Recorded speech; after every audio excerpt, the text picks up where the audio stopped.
Bonjour et bienvenue, bonsoir et bienvenue à la réunion publique du Conseil de quartier Alray Procession. Concernant l'ordre du jour, nous ferons un premier point sur les travaux du quartier Bargues avec Paris Habitat, Madame Mariana Ivakonski et Monsieur Marc-Antoine Cadot, ainsi que Madame Luce Menant. Pour un deuxième point ensuite sur le PLU et le budget participatif avec Mathieu Luineau. Et ensuite, nous ferons un bilan sur la fête de quartier ainsi que les idées pour améliorer le quartier. Bienvenue et bonne séance.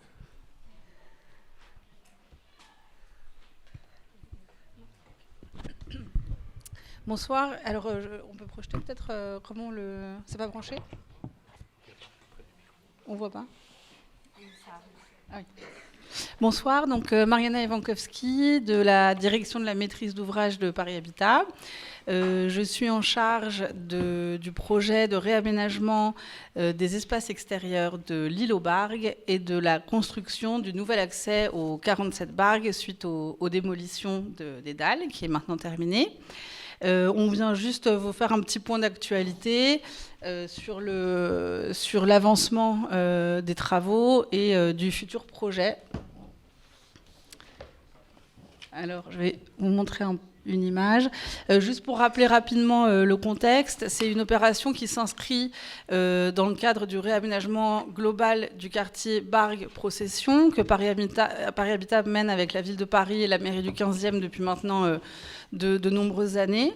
Paris Habitat se charge des aménagements extérieurs et de la construction du nouvel accès et la ville de Paris se charge de la réhabilitation et de l'extension du conservatoire. Et de l'autre côté de la rue Bargues, elle se charge aussi du réaménagement de la place Kandinsky. Aujourd'hui, on va parler de l'île aux Bargues. L'île aux Bargues, c'est celui qui est au nord. Alors, si on peut avoir un petit plan. Oui. En tout cas, aujourd'hui, le calendrier est tenu. Le projet a avancé comme on le souhaitait, comme on l'avait prévu. La démolition des dalles devait se faire à l'été et elle s'est bien terminée là, en octobre. On va regarder voilà, les images. Oui, s'il vous plaît.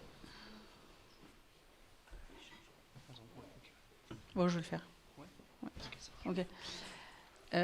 Donc juste le rappel du contexte. Ce qu'on appelle l'îlot Bargues, c'est l'îlot qui est au nord, donc celui-là, avec le bâtiment du 47 Bargues de Paris Habitat, le conservatoire et au nord de l'îlot, l'immeuble de 3F.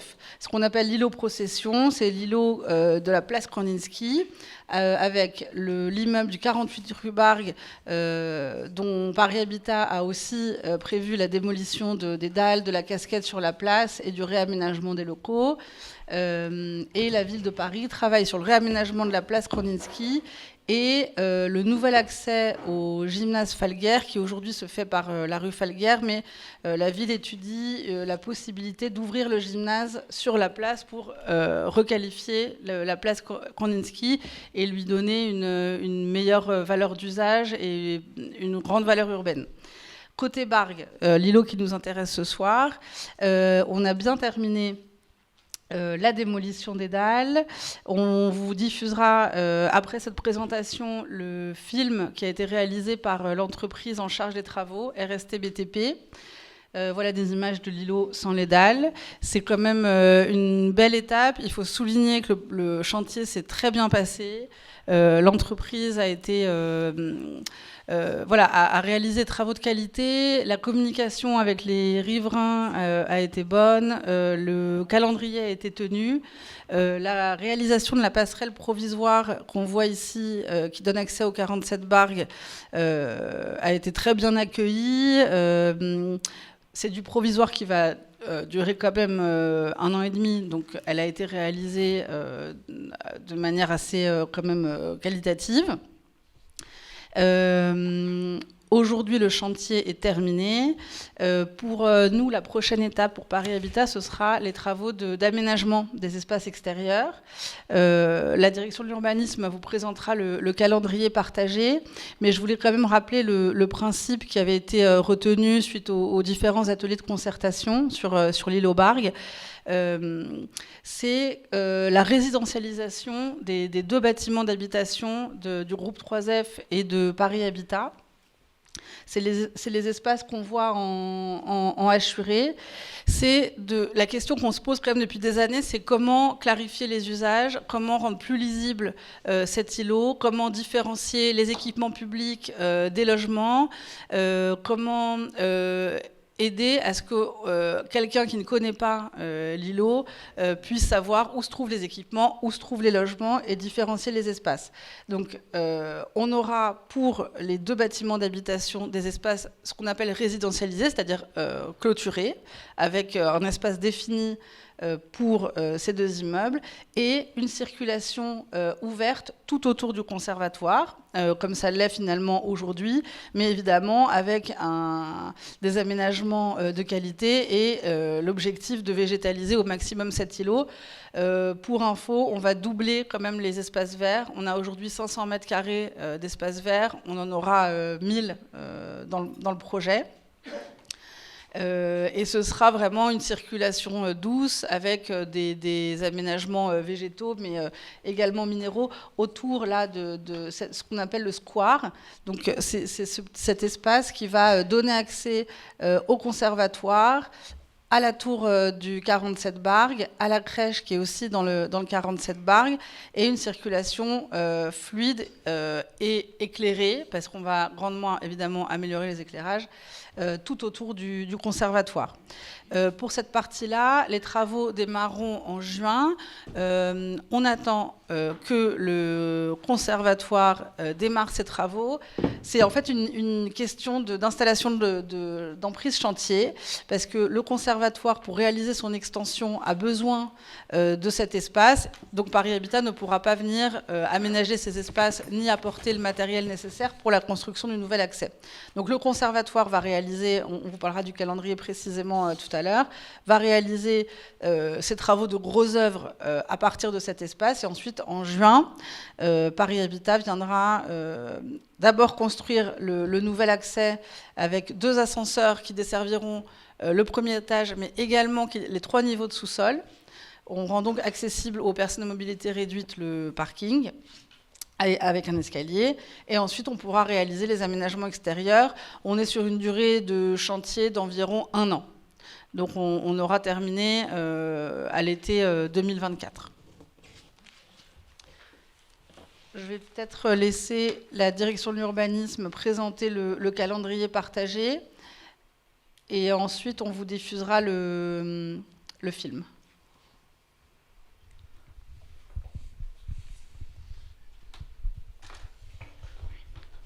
Bonsoir, je suis Marie-Luce Menant, donc je suis de la direction de l'urbanisme de la ville de Paris, et je suis en charge du suivi des opérations sur le secteur Bargues-Procession.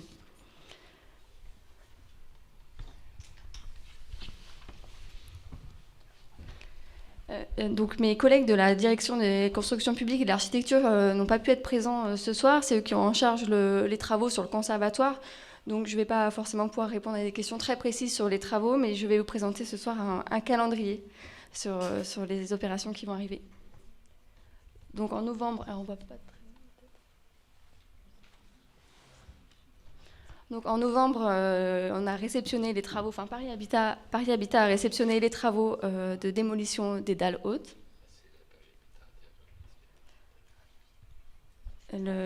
L'entreprise qui aura en charge les travaux du conservatoire sera connue à partir de... Enfin, on pourra commencer à travailler avec eux à partir de décembre 2022, puisque nous signons le marché de travaux la semaine prochaine.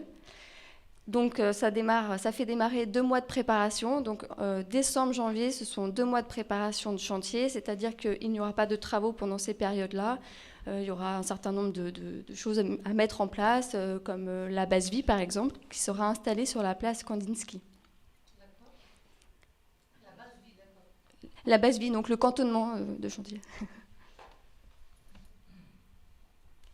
Et donc, après ces 2 mois de préparation de chantier, commencent effectivement les gros travaux et la démolition et le gros œuvre pendant 6 mois. Donc, vous avez là, de février à l'été 2023, des gros travaux. Sachant que l'entreprise doit respecter la charte de la ville de Paris pour des travaux à faible nuisance, avec pas de travaux le week-end. Des horaires de travaux de 8h à 17h30 avec une pause méridienne.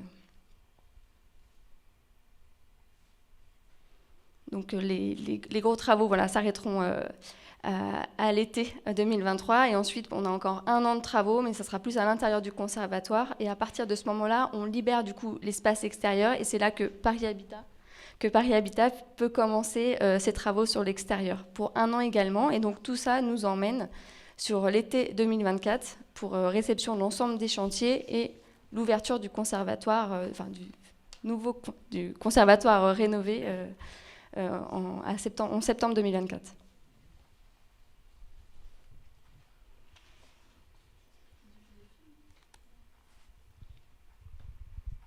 Donc on vous diffuse le film qui a été réalisé par RST BTP, donc l'entreprise en charge des travaux de démolition.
Voilà, si vous avez des questions sur le chantier de démolition. Oui.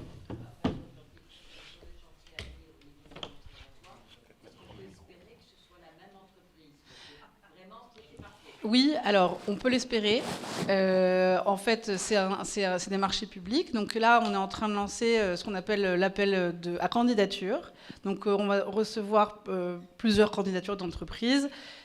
S'ils répondent aux critères demandés, ils seront invités à nous faire une offre. En général, on a 3 ou 4 entreprises qui font des offres et on analyse les offres et c'est la meilleure offre, on va dire, c'est pas forcément la moins chère, mais la meilleure offre qui a le marché. Donc, ils sont intéressés, on le sait, ils vont répondre. Après, on peut pas, on peut pas savoir. Vous répondez par rapport aux travaux à Paris Habitat, c'était normal. Oui. Mais comme nous sommes totalement riverains, est-ce que ce sera la même entreprise pour les travaux du conservatoire? Le principe est le même. Il y a eu un appel compris. à projet, un appel d'offres. Voilà. Ça, j'ai bien compris. Mais moi, ce qui m'intéresse, c'est la réponse. C'est-à-dire que est-ce que c'est la même entreprise ou pas? Je ne peux pas vous dire avant début décembre, puisque le contrat n'a pas encore été signé. Donc, ce n'est pas encore officiel. D'accord. Bon. Parce que c'était tellement bien.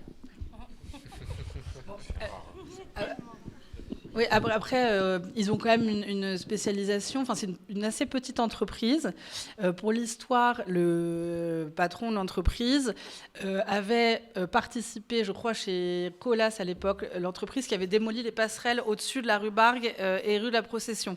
Voilà, donc c'est un ancien de cette grosse entreprise qui a monté sa propre entreprise. Ils sont assez jeunes, hein, vous les avez vus. Donc le chantier du conservatoire est pas du tout sur les mêmes corps d'état, c'est-à-dire là on était sur de la démolition, de l'aménagement extérieur. Le conservatoire, il y a beaucoup de finition, de travaux intérieurs, de l'acoustique. Enfin, c'est pas les mêmes, les mêmes critères de sélection d'entreprise. Oui, juste un mot sur cette opération. Je me réjouis que les travaux se passent dans de si bonnes conditions. Ce n'est pas toujours le cas, donc ça, il faut en féliciter tous les responsables. Non, je voudrais simplement replacer cette opération dans un cadre un peu plus large de rénovation des secteurs du 15e à l'urbanisme un peu dégradé, un peu vieillissant, comme c'est le cas sur ce secteur d'un urbanisme sur dalle obsolète, et qui finalement ne donne pas satisfaction. Enfin, vous qui habitez, voyez bien tous les désagréments, toutes les problématiques. Donc moi, dès mon premier mandat, j'ai commencé à réfléchir avec la ville de Paris comment on pouvait complètement requalifier ce quartier qui était un des plus dégradés finalement sur le plan de l'urbanisme du 15e, et notamment, et c'était ça le principe directeur, de passer d'un urbanisme sur dalle qui n'a jamais montré son intérêt ni son efficacité, à un urbanisme sur rue. Ce qui permet aussi, en supprimant la dalle, d'améliorer les conditions d'accès dans les immeubles, etc., les conditions de confort, et puis aussi de végétaliser. Parce que qui dit passer d'un urbanisme sur dalle à un urbanisme sur rue, dit aussi végétalisation, amélioration des accès des immeubles par Paris Habitat et les différents bailleurs sociaux du secteur, et aussi modernisation, rénovation de tout ce qu'on peut rénover. Ça a commencé il y a quelques années, c'était la première étape, si je peux dire, vous vous souvenez, par la destruction des 2 passerelles, la Procession et rue Bargue, qui ne servaient plus qu'à des mauvais usages, si je peux dire. Ensuite, nous avons, ça faisait longtemps que je demandais, on a enfin pu le faire, et c'est une très bonne chose, déplacer le marché Cervantes de la place Kandinsky sur la rue Falguière, ce qui a permis à ce marché d'être revitalisé. On a récupéré plusieurs marchands, enfin vous avez bien vu comment ça se passait. Je pense que ça va aussi rehausser la commercialité de cette partie de la rue Falguière qui avait beaucoup baissé, avec un certain nombre de fermetures, etc. Donc ça, c'était les 2 premières étapes. Et bien sûr, le gros œuvre, et vraiment, c'est ce que disait Madame de Paris Habitat, ça fait des années qu'on travaille là-dessus, avec des réunions de concertation d'ailleurs. Il y a eu plusieurs réunions de concertation dans les conseils de quartier et autres. On a réuni tous les partenaires, parce que quand on a un urbanisme sur dalle, il faut savoir que c'est extrêmement compliqué. Il y a un enchevêtrement des opérateurs qui fait que ça complexifie les opérations de rénovation, étant donné que chacun est obligé d'intervenir sur sa parcelle et pas sur celle du voisin. Donc moi, je me souviens avoir organisé une réunion en mairie il y a des années. C'était mon premier mandat, oui, c'était dans les années 2010, avec tous les opérateurs. Il y a au moins une trentaine de responsables d'administration et de bailleurs sociaux autour de la table et de direction de la ville, tant les choses étaient enchevêtrées sur cet urbanisme sur dalle. Donc il a fallu que chacun retrouve les siens. On a même consulté, je me souviens, les vieux grimoires des notaires, des grimoires qui dataient de l'urbanisation du site à la moitié du 19e siècle, vers 1840-1850, tellement les choses étaient complexes. Donc voilà, là les choses sont bien avancées. Bon, maintenant on est dans le dur, si je peux dire, et on va pouvoir petit à petit voir vraiment les grosses transformations. Là, je pense que la population a bien vu que là, on allait vraiment, voilà, ça avançait bien, ça avançait vite et dans de bonnes conditions, tant mieux. C'est toujours délicat les travaux, on a beaucoup de déboires par ailleurs, donc là c'est bien. Et on va avoir, donc l'objectif, c'est effectivement d'avoir du côté de la place Kandinsky. Alors, je ne dirais pas une place de village, parce que c'est un peu peut-être décalé, mais enfin, vous voyez ce que je veux dire. Il faut que ce soit une place qui ait une belle apparence, avec des plantations, même si on a sur les 2/3 de cette place, qui est en fait le toit du parking de Paris Habitat, du 48 Bargues, peu de possibilités de plantation, parce que c'est le toit d'un parking, mais on a sur 1/3 de la place, là où il y a les 2 rangées d'arbres, de la pleine terre. Donc, on peut faire des choses d'une part et d'autre. Ce qu'on voudrait aussi, c'est faire vivre cette place en faisant, comme vous l'avez dit tout à l'heure, en ouvrant des accès. L'accès du gymnase, qui est un peu camouflé, et puis aussi ça sert de repère un petit peu du côté de la rue Falguière. L'entrée du gymnase va faire du côté de la place Kandinsky, ainsi que, comme on va casser la casquette où il y avait avant le marché, vous voyez, qui est la casquette de la tour 48 Bargues, ouvrir ce grand mur, c'est un peu l'objectif, et j'espère qu'on pourra le faire, pour faire apparaître l'entrée de l'OCMC Asile, d'ailleurs, pas l'OCMC Asile, pas encore, je mélange tout, de Foranime, dont le président, M. Hockenheim, est ici présent, et je remercie, d'avoir bien voulu aussi ouvrir la possibilité, dans les locaux dont il avait la charge, la création d'un centre social pour le secteur, qui est celui qui était rue Bargues, dans rue Vigée-Lebrun, à côté d'ici, et qui va être détruit et qui va être remplacé par un immeuble à la fois d'habitation, par la RIVP, qui est un bailleur social de la ville, et avec aussi, on va remettre une crèche, une PMI, un espace associatif, et aussi des logements, pour que ce bâtiment, qui aujourd'hui ne peut pas vraiment être bien utilisé, est très ancien, amianté, etc., soit remplacé par un autre bâtiment. Et l'OCMC Asile, qui a été fermé il y a quelques années, va se retrouver avec Foranime. Donc l'idée, c'est d'avoir une entrée de Foranime, une entrée de l'OCMC Asile sur la place Kandinsky, avec peut-être une petite placette, des bancs, je ne sais quoi, de la végétalisation, pour qu'elle ait une apparence de place où on peut aller se promener, etc. Bon, il faudra aussi qu'il y ait pas mal de patrouilles de la police municipale, mais enfin, oui, parce que je sais comment ça se passe là-bas. De l'autre côté, c'est vrai qu'on a le conservatoire. D'ailleurs, j'annonce une bonne nouvelle, on va voter au conseil d'arrondissement de lundi, dans les autorisations de programmes qui nous sont octroyés par la ville de Paris pour 2023, un budget d'1,7 million, je crois, pour commencer à rénover le conservatoire, qui va donc être rénové et agrandi. Il est trop petit, alors il y a 2 ans de travaux, je crois, il sera déménagé dans l'intervalle ailleurs, mais ça permettra d'agrandir ce conservatoire et de le rénover, ce qui était vraiment indispensable. Et puis aussi la crèche, bien sûr. C'est bien que la crèche ne soit plus sous dalle, si je peux dire, comme elle était aujourd'hui, dans un endroit particulièrement glauque, et que cette dalle est disparue. Il y aura donc aussi là de la végétalisation, des plantations. Et Paris Habitat fera un certain nombre de travaux aussi dans ces immeubles. Voilà un peu ce que je veux dire. Excusez-moi, les 1,7 million, c'est pas pour le conservatoire, parce que ça c'est déjà programmé, c'est pour le gymnase Falguière. Voilà. On va rénover le gymnase, et ce gymnase sera rénové. D'ailleurs, il y aura peut-être un toit, une toiture végétalisée, et la végétalisation sera en face, mais on aura donc un budget qui nous sera accordé pour l'année prochaine d'1,7 million pour la rénovation du gymnase, parce qu'il pleut dans le gymnase quand même, faut le savoir. Alors comme c'est des gymnastes qui sont là, qui sont en général des fillettes, quand l'hiver avec la pluie, c'est pas facile. Donc, et c'est pas chauffé en plus. Donc voilà, ça fait pas mal de travaux dans ce secteur, le gymnase, le conservatoire, la place, les immeubles, etc., la crèche. Donc je pense qu'on aura là une requalification d'un secteur qui en avait vraiment besoin.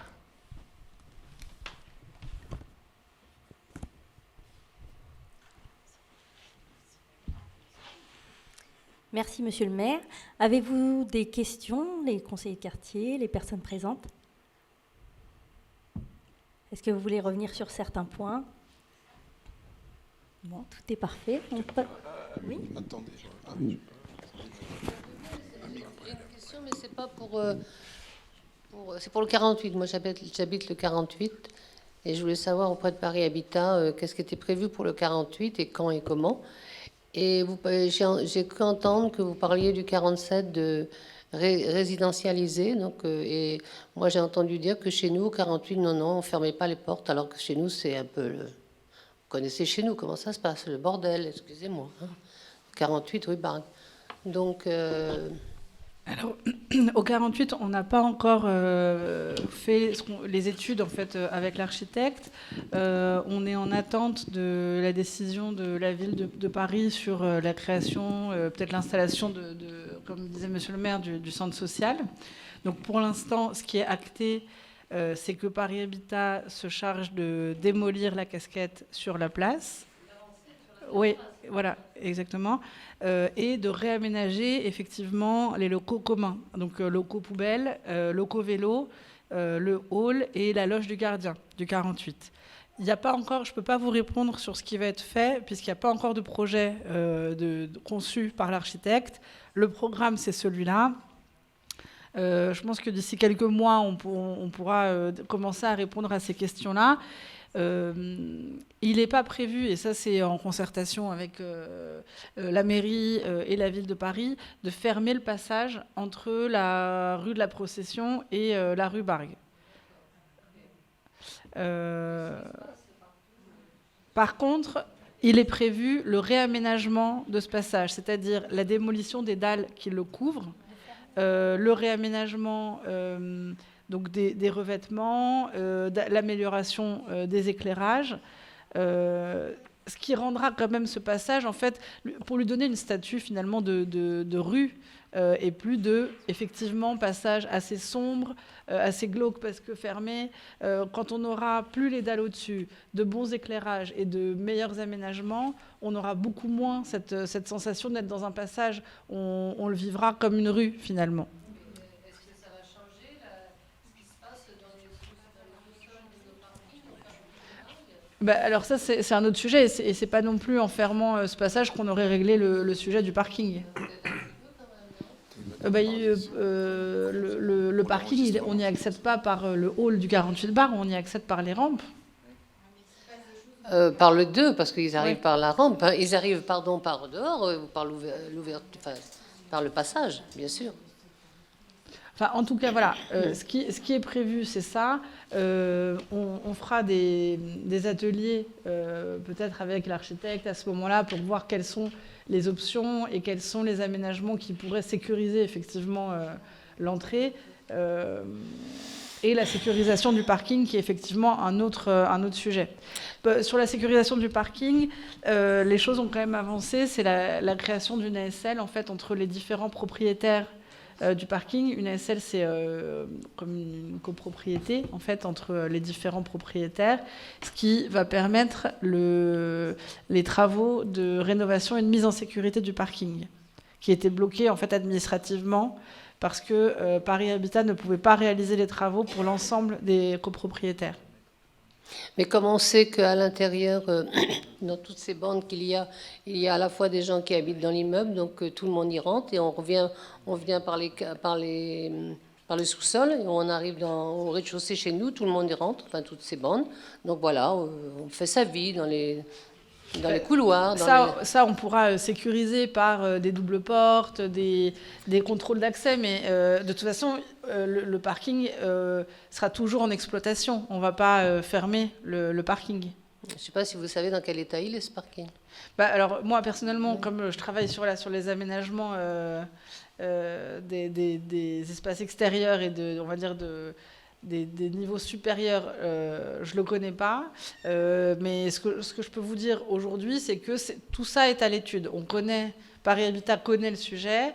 La situation se débloque parce que l'ASL est en cours de création et qu'on va pouvoir quand même intervenir sur le parking, ce qu'on ne pouvait pas faire jusque-là. Merci. La dernière chose, donc, par rapport au ravalement de notre immeuble, qu'est-ce qui est prévu ou pas ? Alors ça, je ne peux pas vous répondre. Je ne sais pas si un ravalement est prévu. Je ne peux pas vous répondre, il faut qu'on se rapproche des services de gestion de proximité. Je ne peux pas vous répondre au niveau de la maîtrise d'ouvrage.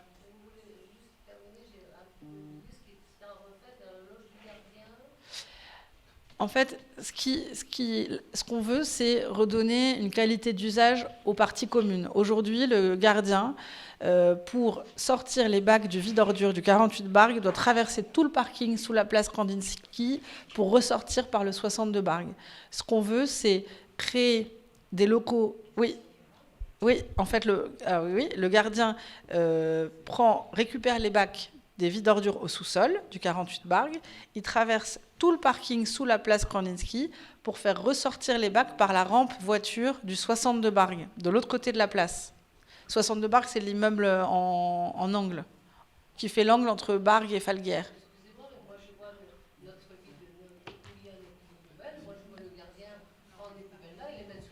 Oui, alors ça, c'est les poubelles d'ordures ménagères, mais il y a aussi les vides-ordures. Les vides-ordures descendent au sous-sol. Pardon. Voilà. Oui. Et donc, c'est améliorer en fait tout l'usage des locaux communs, que toutes les poubelles soient au même endroit, que leur sortie soit facilitée pour le gardien, que vous ayez un local vélo, un local poussette accessible de plein pied, et réaménager en intégrant en fait l'ancien logement du gardien du 48 Bargues. Qui pourrait être intégré en fait à tous ces aménagements. D'accord. Et le hall, quand vous parliez du hall, c'est le hall de l'immeuble ou pas, à l'intérieur ou pas? Le hall de l'immeuble. Par contre, voilà, aujourd'hui, je ne peux pas vous dire exactement ce qui sera fait. Ce qui est dans le programme, c'est ça. Merci. Oui, je voudrais prendre un petit peu la parole sur le 48 et je trouve que les remarques de Madame témoignent vraiment de l'inquiétude des habitants du 48 par rapport à ce parking que vous avez évoqué, Monsieur le maire, dans cette utopie de végétalisation de la place. Ça serait absolument génial, mais il faudrait peut-être mettre de la terre dans le parking, ça paraît impossible. Mais ce qui est sûr... Oui, c'est pas impossible, c'est dans les scénarios. Hein. Dans les scénarios, on a effectivement le remblaiement d'un niveau de parking tout ou en partie pour effectivement végétaliser. Ça serait absolument formidable, mais effectivement, Monsieur le maire l'avait évoqué lors d'une réunion précédente. Mais votre inquiétude par rapport au parking, elle est légitime, elle est partagée par tous les locataires du 48. Et avant de venir ici, à 18h45, j'étais avec les brigades du GPIS, la police de Paris Habitat, et je leur signalais des individus qui se rendaient dans le parking, et ils attendaient eux-mêmes du renfort, parce qu'ils m'ont dit on n'est que 3, et on attend une brigade supplémentaire pour descendre. Et effectivement, toutes les portes sont cassées, c'est absolument incroyable. Et en fait, le problème de ce parking, il tient à la porte principale, qui est ouverte H24, et ce qui fait qu'on a cette porte qui devrait être finalement condamnée, puisque le parking ne sert plus comme parking, mais simplement à quelques entreprises de juicers, c'est-à-dire des rechargeurs ou de vélos ou de mobylettes. Donc c'est toujours le même problème, ce problème récurrent du parking qui empoisonne complètement et qui inquiète, et qui crée une véritable anxiété. Et ce problème, il faudra le résoudre, même avec une rénovation que je souhaite aussi réussie que ce que vous nous avez montré sur l'îlot Bargues pour l'îlot Procession. C'est-à-dire qu'il va falloir absolument régler le problème du parking désaffecté. Quand on laisse 4 niveaux vides aux populations jeunes et un peu délinquantes, on est obligé de le dire, puisqu'il y a du trafic de drogue, eh bien, avec en plus un accès à toutes les tours. Enfin, je veux dire, toutes les portes sont cassées. Hein. Je pourrais vous montrer, projeter des photos sur cet écran, vous auriez édifié. Donc, il est urgent que vous descendiez peut-être au sous-sol pour vous en rendre compte. Alors, quand je disais que je ne le connaissais pas personnellement, c'est moi. Tous mes collègues de Paris Habitat sont mobilisés sur ce sujet. On est venu ce soir pour parler de l'îlot Bargues. Sinon, effectivement, peut-être d'autres personnes seraient venues pour parler du parking et de l'îlot Procession.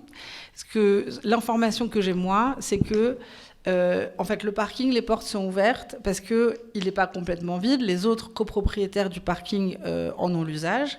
Paris Habitat n'exploite pas sa partie, mais les autres copropriétaires, oui. Donc, on ne peut pas fermer l'accès au parking pour des questions évidentes de sécurité. Et quand même, la nouvelle, c'est que administrativement, cette situation va se débloquer. Donc, on a quand même une issue à cette situation. Et je voudrais vous questionner sur les travaux de donc repartir à l'îlot, quitter l'îlot Procession pour l'îlot Bargue. Et vous parliez de la place Kandinsky et donc des horaires de travaux. Moi, ça m'intéresse parce qu'avec Foranim, on souhaite faire un mois de juin un peu hors les murs et investir la place Kandinsky. Donc, on va le faire en dehors des horaires de travaux.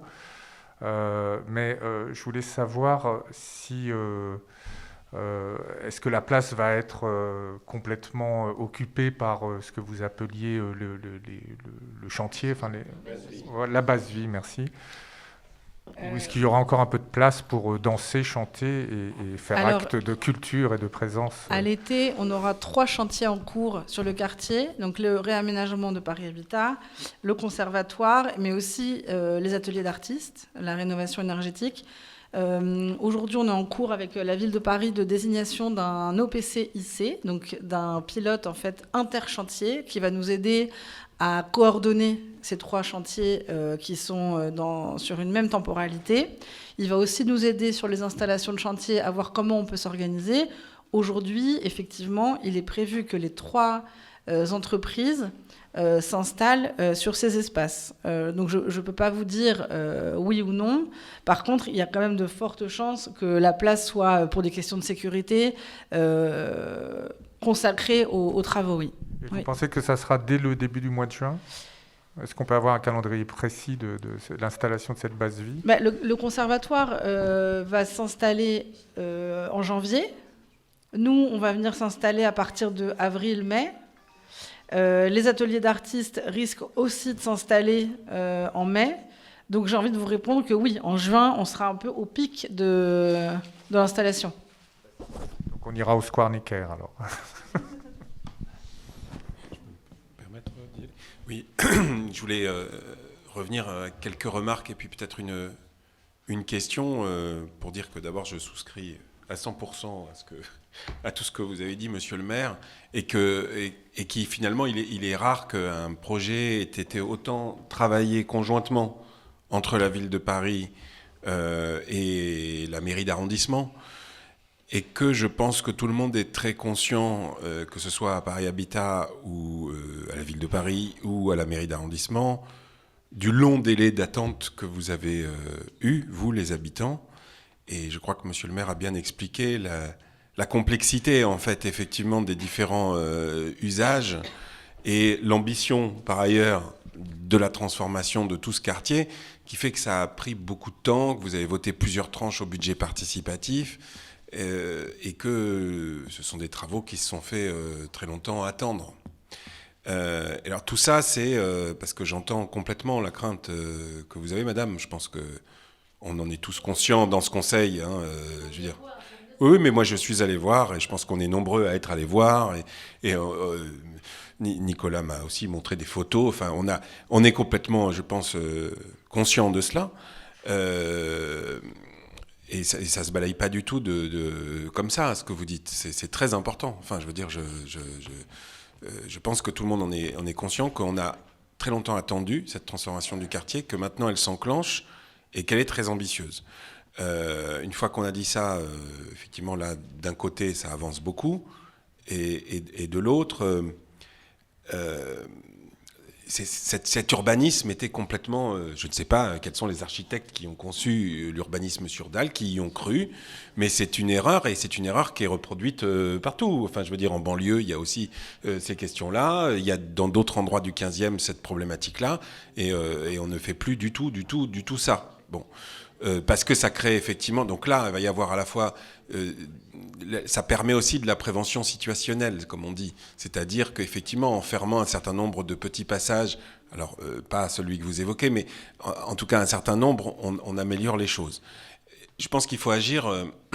disons, quand un endroit comme ça a été laissé, je n'ai pas peur de le dire,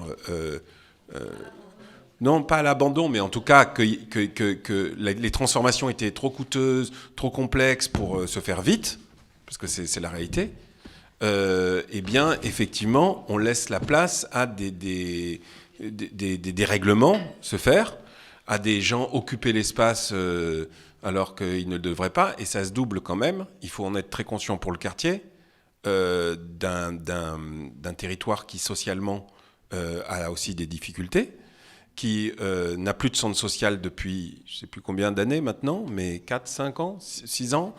La seule... Pardon, je me permets de dire la seule... pas correction, mais ce ne sera plus l'OCMC Asile. Hein, vous disiez, monsieur le maire, l'OCMC Asile va renaître. Ce ne sera plus l'OCMC Asile. Et justement, le problème, c'est que l'OCMC Asile n'a pas bien rempli sa charge, sa mission, et qu'on en a été rendu à ce qu'il ferme. Hein, parce qu'il gérait mal les choses et il faisait mal son travail, l'OCMC Asile, clairement. Et ensuite de ça, il y a eu une sorte de prise de pouvoir dans l'association de l'OCMC Asile pour faire une opération immobilière. On l'a dénoncé, je crois, conjointement. Alors vous, c'est peut-être loin de vous, hein, vous les habitants, mais ça veut dire que très concrètement, c'est quoi? C'est qu'il n'y a plus de centre social depuis 5 ans. Et que donc il y a à la fois à agir sur la sécurité et sur la prévention pour améliorer les choses. Sur la sécurité, il faut effectivement qu'il y ait de la prévention situationnelle, qu'on étudie très précisément, mais je sais que c'est en train d'être fait, les accès qui peuvent être fermés, les nouveaux circulations qui peuvent se faire. Une chose qui est que comme on va transformer cette place, qu'il y aura des nouveaux usages et des nouveaux passages, puisqu'il y aura à la fois donc une nouvelle entrée pour le gymnase. C'est pour ça qu'on tient tant à ce que le centre social ait son entrée aussi par cette place.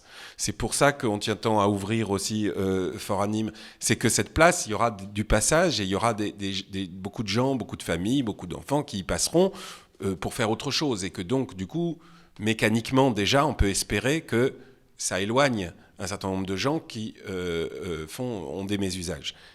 Si, on peut l'espérer quand même. Si, en général, quand il y a un quartier revit, ça ne laisse plus la place libre au dérèglement. Je ne dis pas que d'un coup de baguette magique, ça va se régler.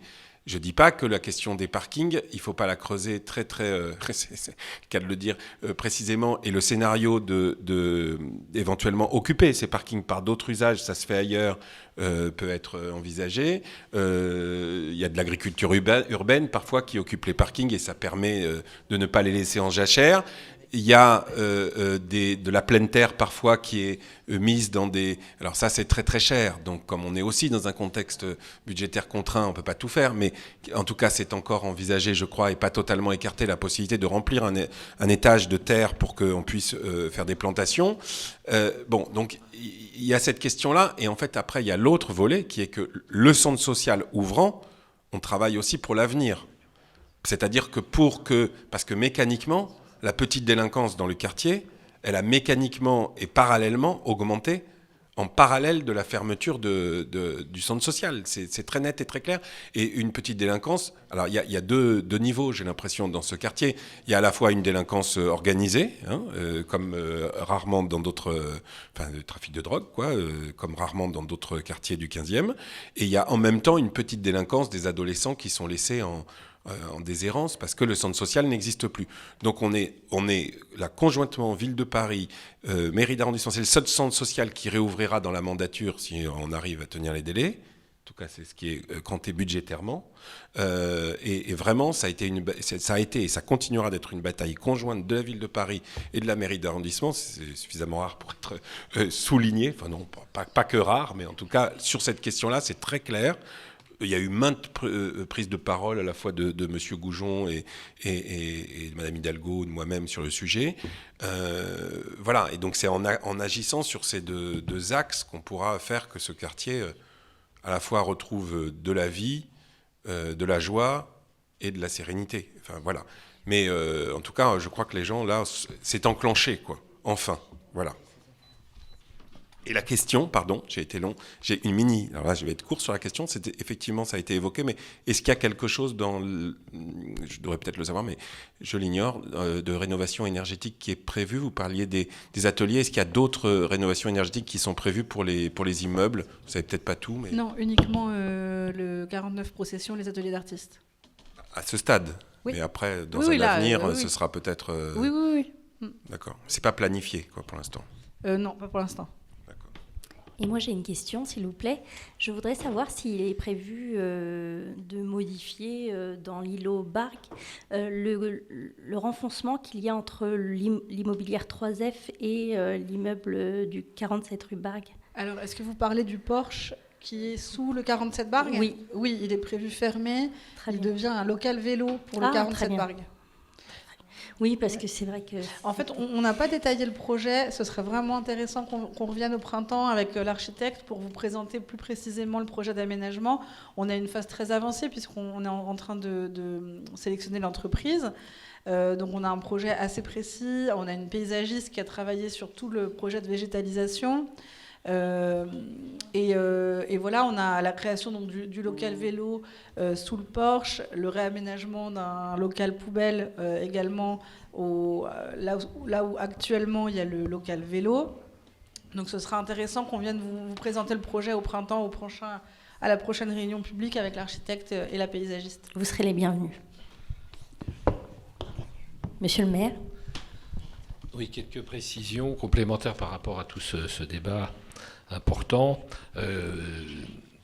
Sinon, on parlait de l'historique. Effectivement, qu'est-ce que ce quartier d'urbanisme sur Dalle? C'est une réplique dans le domaine social, si je veux dire, du front de Seine.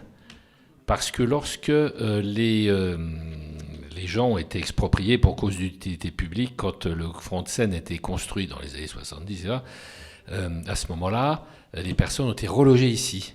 Et les architectes du front de Seine ont construit aussi ce secteur avec les conceptions de l'urbanisme de l'époque, c'est-à-dire l'urbanisme sur Dalle, c'était formidable, les voitures en dessous, les gens au-dessus, enfin bon, ça n'a jamais marché, mais voilà, c'était une réplique du front de Seine. Donc c'est la raison pour laquelle on a cet urbanisme sur Dalle, assez rare, heureusement d'ailleurs, dans Paris, et dans lequel c'est pareil sur Montparnasse, on a un urbanisme sur Dalle, qu'avec la ville de Paris, on est en train d'essayer de démanteler. Là, il y a des projets qui vont bientôt être mis en œuvre, pas très loin d'ici, avec la déconstruction de la tour Montparnasse et sa reconstruction sont totalement différentes, avec la démolition du CIT qui va être autrement, du centre commercial, enfin bref, on va avoir une percée prolongeant la rue de Rennes jusqu'à la gare, etc. etc. Enfin, c'est pas le sujet du jour. Mais donc, voilà, c'est ce que je veux dire. Et cette urbanisme sur Dalle, on essaie de le supprimer partout où il existe. Enfin, en tout cas, moi, c'est un de mes objectifs dans le 15e. Bon, on peut pas détruire les tours du front de Seine, c'est clair. Mais enfin, c'est vrai qu'il n'a pas donné les résultats escomptés, c'est le moins qu'on puisse dire. Vous avez évoqué la sécurité. Alors, il y a plusieurs initiatives. D'abord, nous avons réussi à obtenir de la part de la préfecture de police l'affectation de 30 policiers supplémentaires là, au commissariat du 15e, ce qui fera pas de mal. Et puis la police municipale qui commence à monter en puissance. Alors on a pour le moment une petite trentaine, entre 20 et 30 policiers municipaux. On doit monter jusqu'à une petite centaine en fin de mandature. Donc ça permettra de compléter le travail de la police municipale, d'autant plus qu'il y a de plus en plus, et moi c'est ce que je souhaite, de patrouilles mixtes, police municipale, police nationale, qui ont des capacités différentes et des compétences juridictionnelles différentes, mais qui peuvent ainsi se renforcer, etc. Il y a aussi les camarades. Et ce que je vais organiser bientôt, parce que j'ai eu beaucoup de plaintes récemment sur la dégradation de la sécurité dans le secteur, entre processions, barques, etc., une réunion, comme je fais dans un certain nombre de quartiers, avec les différents opérateurs de sécurité. Et donc, il y a une réunion qui va être programmée bientôt sur ce quartier, comme j'en fais une ou deux par an en général, avec les administrations, la police, etc., les éducateurs, la justice et autres, de façon à pouvoir faire un nouveau bilan de la sécurité du secteur et prendre des mesures nouvelles de renforcement de la sécurité. J'ai eu un rapport là, récemment du commissaire de police, il y a quelques jours, une semaine ou deux, qui a fait état de pas mal d'interpellations dans le secteur et de patrouilles renforcées. Mais bon, on sait que c'est endémique, donc ça ne va pas être régler comme ça, mais je suis pour ma part favorable à la fermeture du passage procession-barque. Je suis totalement favorable parce que je pense que c'est un échappatoire pour les délinquants, enfin les trafiquants, etc. Donc, enfin bon, ça ce sera à voir avec. Je rappelle la position qui est la mienne. Enfin, pour le parking, c'est vrai que M. Kenyem en a parlé. La bonne idée, mais qui est beaucoup plus coûteux, c'est pour ça aussi qu'on hésite, c'est de remplir de terre le premier niveau du parking, ce qui permettra de faire des plantations en pleine terre sur cette place, qui est, comme je disais, un toit de parking. Mais si on détruit la dalle du parking et qu'on remplit de terre le premier sous-sol, enfin le sous-sol, évidemment, ça permet d'avoir ensuite des plantations en pleine terre. Mais c'est compliqué. Est-ce que c'est possible sur le plan architectural? Est-ce que c'est financièrement acceptable? Enfin, vous voyez, il y a quand même mais enfin, ça fait partie des options, comme on le disait, qui sont étudiées aussi. Je vais peut-être juste répondre sur le sujet du passage sous les ateliers d'artistes, qui est prévu effectivement fermé. C'est la première chose qu'on demandera à l'entreprise. En fait, la fermeture du porche, elle se fait dans le cadre de la rénovation énergétique de l'immeuble. Et donc, dès l'installation de l'entreprise sur place, on lui demandera effectivement de fermer le porche. On a prévu la création d'un local d'activité à la place du porche. Excusez-moi, vous parlez de la rue de la Procession? Oui, 49 rue de la Procession. C'est l'immeuble avec les ateliers d'artistes qui est entre la rue de la Procession et la place Kroniski. On va fermer le passage qui est en dessous.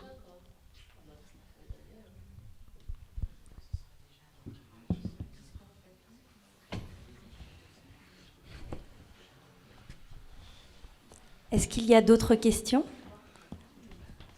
Oui.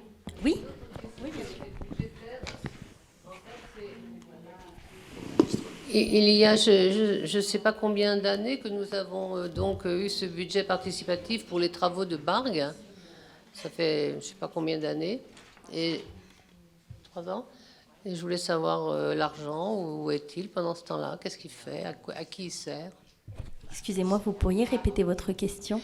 Nous avons obtenu par le budget participatif plusieurs millions d'euros pour, enfin je ne sais pas exactement, j'en sais rien, pour ces travaux depuis plusieurs années.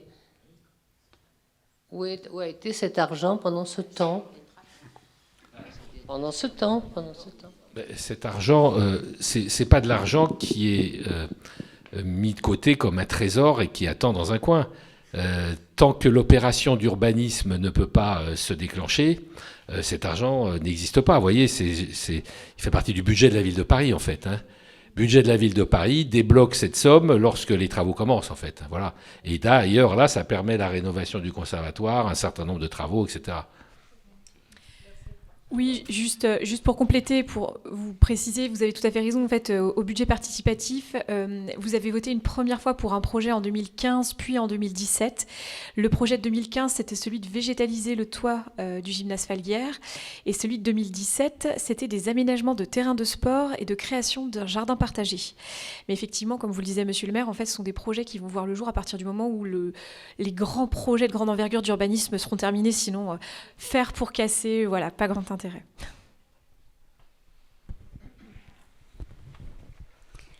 Merci beaucoup. Nous passons au point suivant, s'il n'y a pas d'autres questions. Alors, nous allons laisser la parole à Mathieu Lino, adjoint au maire, concernant le point PLU et le budget participatif.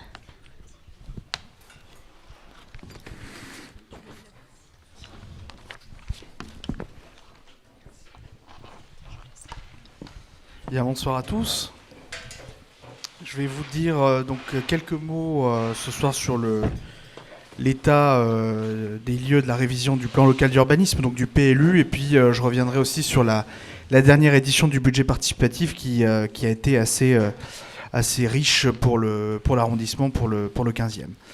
On va avoir quelques diapositives qui vont s'afficher à l'écran dans quelques instants. Dans l'intervalle, ce que je voudrais vous dire sur le plan local d'urbanisme, c'est que nous venons de clore la dernière phase de concertation organisée par la ville de Paris sur la révision de ce PLU, mi-novembre dernier, et que nous allons désormais entrer dans une phase où nous allons attendre les retours des services techniques de la ville aux mairies d'arrondissement, donc qui vont inclure à la fois ce qui ressort de la concertation du public, donc ce que les Parisiens et ce que les habitants du 15e auront proposé comme transformation dans ce nouveau et futur PLU, mais aussi en fonction des copies, entre guillemets, qui ont été rendues par les mairies d'arrondissement, puisque je reviendrai dessus avec le maire. Il y a un certain nombre de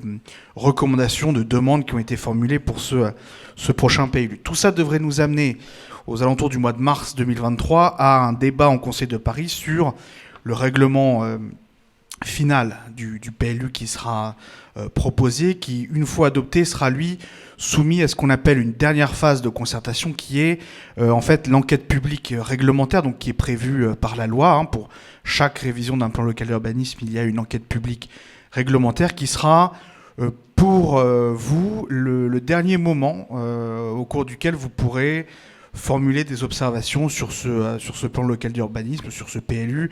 Donc l'enquête publique est vraiment encadrée de manière très, très formelle, notamment par un commissaire qui est dédié, qui vient du CNDP, la Commission nationale du débat public. Donc tout ça sera très encadré et ce sera cet ultime moment prévu de concertation.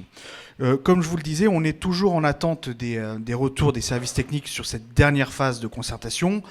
Il devrait nous arriver aux alentours de la mi-décembre. Pourquoi ? Parce qu'en fait, il y a eu beaucoup de retours de la part des mairies d'arrondissement et donc ils nous ont fait savoir il y a quelques jours qu'ils demandaient un petit délai supplémentaire pour étudier tout ça. Mais dans l'intervalle, ce que je vous propose, c'est de peut-être revoir un petit peu ce qui ressortait en fait de la phase précédente de concertation qui concernait le plan d'aménagement et de développement durable, où ici, les habitants étaient amenés à se prononcer sur un petit peu les grandes orientations, je dirais, de politique urbanistique qu'ils souhaitaient voir reflétées dans le prochain PLU. Alors vous pouvez, je pense que vous voyez pas forcément très très bien ce qui est affiché à l'écran, mais je vais vous en parler oralement. Tout ça pour vous dire que sur les différentes contributions qui ont été déposées à Paris, ce qui ressort, c'est évidemment la place centrale de la nature, les besoins de réduire l'empreinte carbone et aussi les enjeux de santé environnementale. Donc c'est vraiment les trois items qui sont revenus le plus souvent dans les différentes contributions des habitants. Et ensuite, si on regarde catégorie par catégorie, je ne vais pas rentrer en détail, mais je vais passer rapidement dessus. Là, je vous les présente tels qu'ils sont présentés dans la synthèse de ce plan d'aménagement et de développement durable qui est consultable en ligne. Donc je vous en fais juste le retour ici pour que vous ayez quelques éléments en tête. Sur la thématique du logement, ce qui ressort, c'est qu'il y a une vraie demande davantage de qualitatif dans les logements parisiens, avec une meilleure prise en compte d'un logement adapté à tous les âges, à tous les modes de vie, avec notamment des logements qui sont mieux adaptés aux personnes en situation de handicap, et une amélioration de la qualité globale du parc de logements, que ce soit les logements privés ou publics. Et puis, il y a aussi l'enjeu de l'accès à un logement plus abordable. Donc ici, l'idée que finalement, on puisse, quelle que soit un peu notre origine sociale, accéder à l'acquisition d'un logement à Paris, et ça passe notamment avec un certain nombre de dispositifs d'accès à la propriété pour des personnes qui aujourd'hui ne sont pas en mesure d'accéder à un logement à Paris. Donc c'est vraiment cette idée de qualitatif qui est revenue dans les tout premiers items. Ça, c'est sur la question du logement. Et puis, sur ces enjeux environnementaux, vous voyez, les principaux enjeux de la santé environnementale, c'était vraiment comment est-ce qu'on peut essayer de vivre dans un environnement qui est moins polluant d'un point de vue sonore, donc l'enjeu des nuisances sonores en milieu urbain. Comment est-ce qu'on fait en sorte d'avoir une ville qui est un peu plus fraîche et qui octroie une place un peu plus importante à la nature, et comment est-ce qu'on a une qualité de l'air qui est améliorée. Donc tout ça est pris en compte, va être pris en compte dans ce PLU, qui est un PLU bioclimatique qui vise à essayer d'avoir cette conscience de la qualité de vie à Paris de plus en plus présente, notamment parce que cette révision du PLU se fait en même temps que la révision du plan climat parisien, et vous allez voir que ça reprend aussi un certain nombre des items qui sont mentionnés ici, et notamment cet enjeu de la nature en ville, puisqu'il y avait des contributions assez fortes sur la valorisation de la biodiversité dans l'espace urbain. Comment est-ce qu'on fait en sorte de créer des nouveaux espaces de respiration urbaine avec plus de végétalisation, et comment est-ce qu'on fait en sorte de vraiment intégrer de manière assez fluide le milieu urbain avec des espaces de nature. Et puis la place aussi de l'eau dans la ville, vous verrez que ça concerne aussi votre quartier dans ce qui est pour l'instant prévu dans le prochain PLU. Je reviendrai rapidement dessus. Toujours sur les enjeux environnementaux, il y avait beaucoup de préoccupations sur l'empreinte carbone du bâti, avec l'idée de promouvoir l'éco-rénovation des bâtiments. Donc, comme je vous le disais, on fait ça en même temps que la révision du plan climat, et c'est quelque chose que le plan climat vise aussi à essayer de prendre en compte, voir après comment est-ce que la ville peut financer cette rénovation-là. Et aussi l'idée de, quand on construit quelque chose de neuf à Paris, de faire en sorte de s'assurer qu'il y a vraiment une idée d'exemplarité de cette nouvelle construction, donc exemplarité en termes d'adaptation au changement climatique, avec notamment des matériaux qui gardent peut-être un peu plus la fraîcheur l'été et qui gardent un peu plus de chaleur l'hiver. Une place importante aussi pour la préservation des commerces de proximité, qui est revenue de manière très puissante sur la thématique du quartier du quart d'heure, avec l'idée de préserver les commerces qui existent aujourd'hui, avoir une implantation cohérente dans le milieu urbain, et promouvoir aussi le maintien des marchés de proximité, notamment éventuellement le développement de halles alimentaires, tout ça dans le cadre plus élargi du plan d'alimentation durable de la ville. Donc ça, c'était vraiment les deux enjeux qui sont revenus de manière la plus poignante sur cette thématique du quartier du quart d'heure. Et puis, sur les paysages urbains, là, on revient quand même sur ces enjeux de comment est-ce qu'on intègre mieux la nature avec l'urbanisme à Paris, comment est-ce qu'on fait en sorte aussi de préserver les perspectives parisiennes qui existent aujourd'hui, avec les enjeux, par exemple, de densification en hauteur, donc est-ce qu'il faut boucher ou pas les dents creuses, et quels impacts ça peut avoir sur les perspectives urbaines, et comment est-ce qu'on peut aussi essayer de mieux réhabiliter les logements existants. Donc, vous voyez qu'il y a quand même certaines thématiques qui se recoupaient les unes les autres, mais ça montre aussi bien cette priorité qui était accordée au bâti.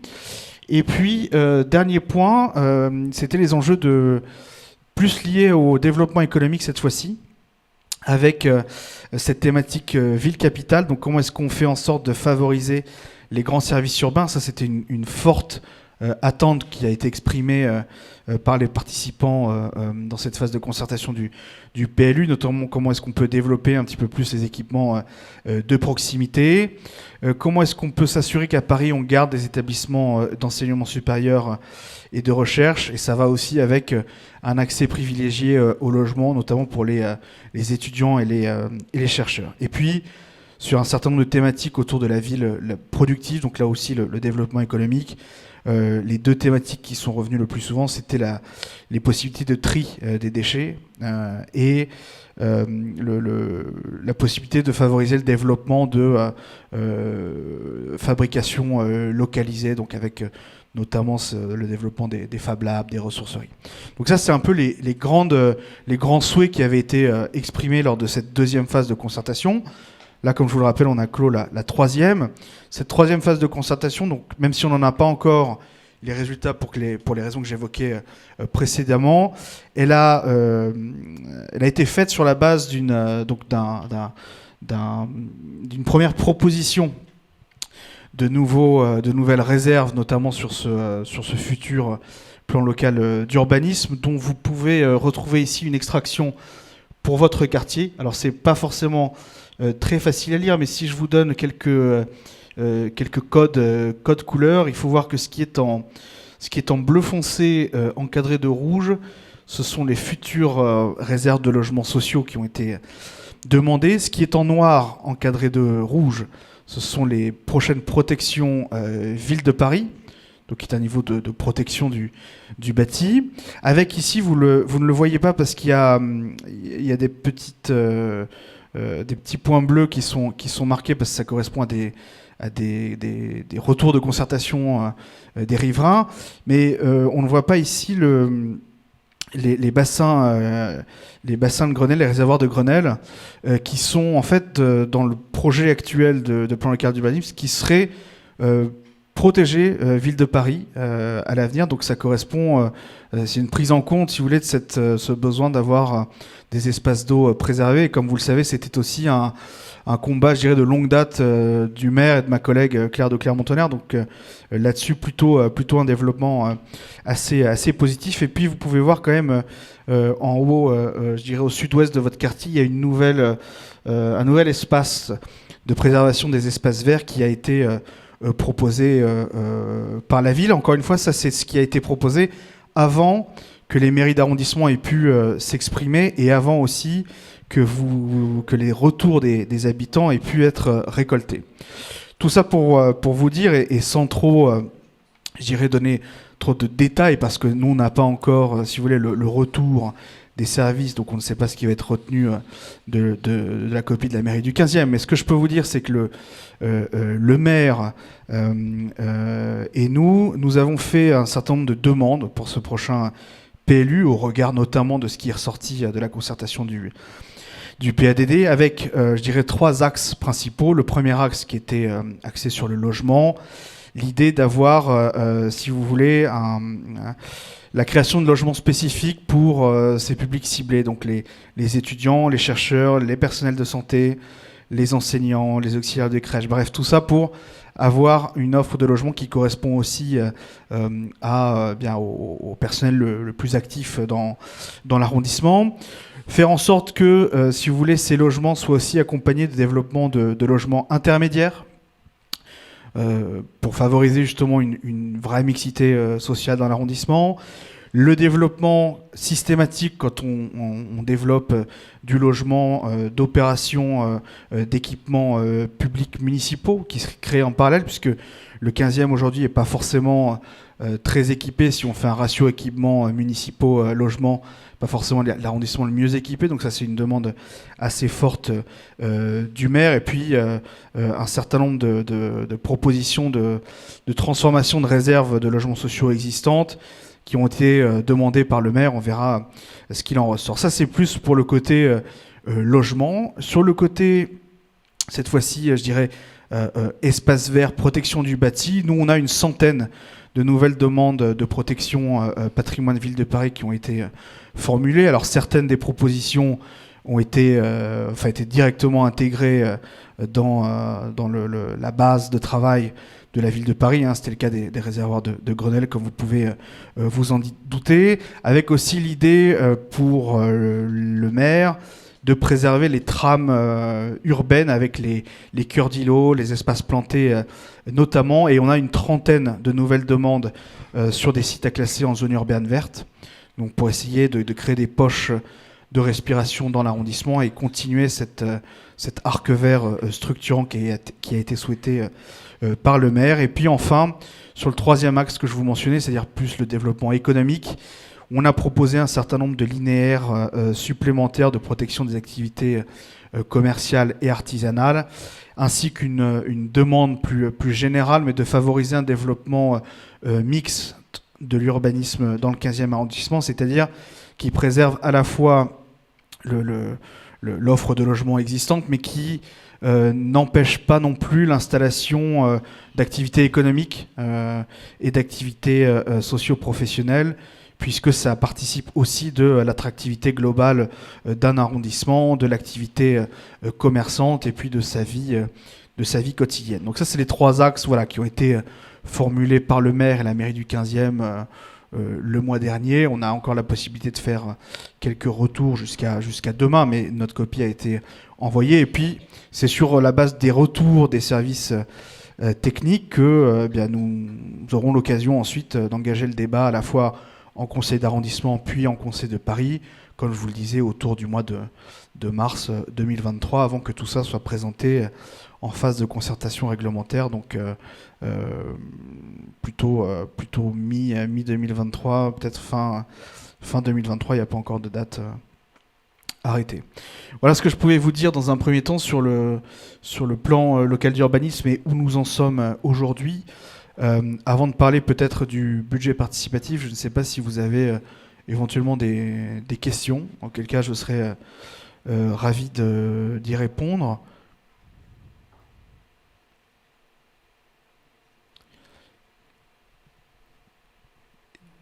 Donc si vous n'avez pas de questions particulières, alors juste pour rappel, tout ce que je viens de vous montrer, vous pouvez le consulter vous-même si vous le souhaitez sur le site de la ville de Paris dédié au plan local d'urbanisme, à la fois la synthèse des contributions lors de la phase précédente, prochainement le résultat des synthèses de la dernière phase de concertation, et puis cette carte qui s'affiche à l'écran, vous pouvez aussi la voir pour tout Paris en fait, hein, donc n'hésitez pas à la consulter.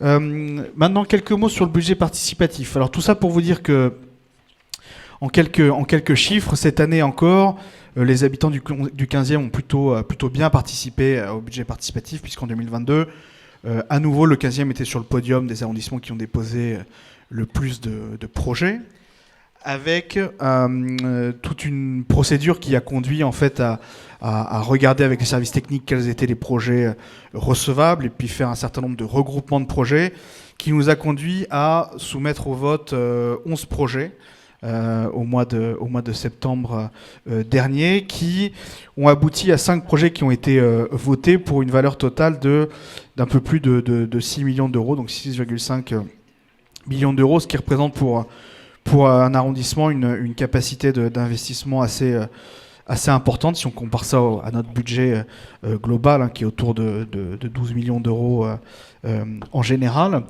Et dernier chiffre, en termes de participation, un peu plus de 6500 votants, avec 6400 votants, pardon, qui est un chiffre assez stable par rapport à l'année dernière et qui montre aussi l'intérêt des riverains dans le 15e arrondissement pour le budget participatif. Si je reviens rapidement sur les 5 projets qui ont été retenus cette année, en les classant par ordre d'importance de leur enveloppe budgétaire, on a dans un premier temps un projet qui concernait la pratique du sport dans le 15e, donc c'est le projet le plus important avec presque 2 millions d'enveloppes, qui vise à remettre en état un certain nombre d'équipements sportifs municipaux, notamment 2 TEP, donc le TEP Mourlon et le TEP Varay, alors avec d'un côté des installations plus de basket, de l'autre des installations davantage de volleyball, notamment pour la pratique en extérieur.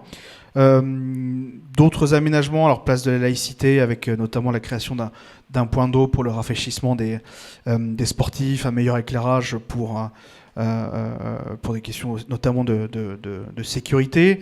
Le centre sportif de la Croix-Niver qui va bénéficier d'un certain nombre de rénovations qui étaient demandées par les pratiquants, notamment rénovation donc, du clubhouse, l'installation davantage de poubelles, puisque l'espace était devenu un peu sale du fait d'un manque de poubelles, et puis une réfection générale à la fois des revêtements du sol, une réfection d'une fontaine et une meilleure signalétique. Et enfin, Gymnase Fédération va avoir un certain nombre de traçages qui vont être refaits. Deuxième gros projet d'un point de vue budgétaire, c'est un projet qui est dédié aux cours d'école. Donc un peu plus d'1,7 million qui seront fléchés vers 4 écoles, qui sont les écoles qui ont porté le projet. 3 maternelles, donc Mademoiselle Vaugirard et Sextius Michel, et puis une école élémentaire, l'école élémentaire Mademoiselle. Ici, l'idée, c'est donc pas forcément de faire des cours oasis en tant que tels, mais des aménagements de type cours oasis, donc qui seront définis en concertation avec les directeurs d'établissement, hein, pour être sûr que ça corresponde bien aux besoins des écoliers et que ce soit aussi faisable sur tous les sites, puisqu'on a parfois des problèmes de racines pour l'installation de cours Oasis dans certaines écoles. Donc un projet assez conséquent qui vise vraiment à améliorer le quotidien des écoliers de l'arrondissement. Un troisième gros projet d'un point de vue budgétaire, c'est un projet coup de verre dans le 15e, qui est ici séparé, je dirais, en 3 blocs. Le premier bloc, c'est des installations de type jardin potager, enfin potager connecté, jardin partagé, avec ici un projet au sein du campus Necker, qui était un projet qui faisait partie du programme Pariculteur, et puis un projet d'une école, le CE, qui est une école d'ingénieurs du 15e arrondissement, qui veut essayer de tester des technologies un petit peu nouvelles dans un potager connecté, avec donc notamment un certain nombre de capteurs pour capter l'état de santé des plantes et pouvoir le contrôler à distance, et optimiser notamment la distribution d'eau aux plantes. Donc tout ça, un projet assez étudiant. Deuxième gros bloc, c'est l'embellissement de 2 squares de l'arrondissement, avec le Clos Feuquière et le square Saint-Lambert. L'idée ici, c'est de travailler sur les scènes qui sont présentes dans les 2 squares, pour permettre notamment les représentations de spectacles. Donc la remise en état des scènes, l'installation d'équipements pour permettre de stocker du matériel pour ceux qui feraient des représentations donc dans ces deux espaces. Et puis le dernier bloc, c'est un bloc qui est vraiment centré sur les aires de jeu à destination des personnes en situation de handicap. Donc c'est un projet qui vient d'une association qui s'appelle Mon Handicap à moi, et qui concernerait à ce stade 3 squares, donc Yvette Chauviré, Alré Quintini et Garibaldi. Donc c'est une demande qui a été exprimée par le porteur de projet, donc par l'association, et puis qui a été aussi observée par les services techniques de la mairie du 15e comme étant des squares qui ont besoin d'un certain rafraîchissement de ces aires de jeu inclusives. Et je passe aux 2 derniers projets. Donc à nouveau un projet sportif au centre sportif La Plaine, qui concerne ici les quartiers populaires, puisque vous le savez peut-être, mais dans l'édition actuelle du budget participatif, il y a un projet du 15e arrondissement qui doit être fléché vers les quartiers populaires, et cette année c'est ce projet-là qui a été choisi par les riverains. Ici l'idée, c'est vraiment d'équiper le centre sportif La Plaine d'une amélioration de ces murs d'escalade, avec notamment des nouveaux murs d'escalade pour les plus professionnels, et un mur d'escalade mieux adapté pour ceux qui ont une pratique un peu plus amateur, notamment parce que en fait, le centre sportif La Plaine est un des rares centres sportifs de Paris à être équipé en mur d'escalade, d'un certain standing. Et donc le porteur de projet a notamment estimé qu'en vue de l'engouement lié aux Jeux Olympiques, ce serait intéressant pour l'arrondissement de consolider, cet avantage et cet atout pour le sport dans Paris. Donc là aussi, ce sera fait évidemment, comme tous les autres projets, en concertation avec ceux qui pratiquent en fait l'escalade dans cet espace-là, et puis le porteur de projet.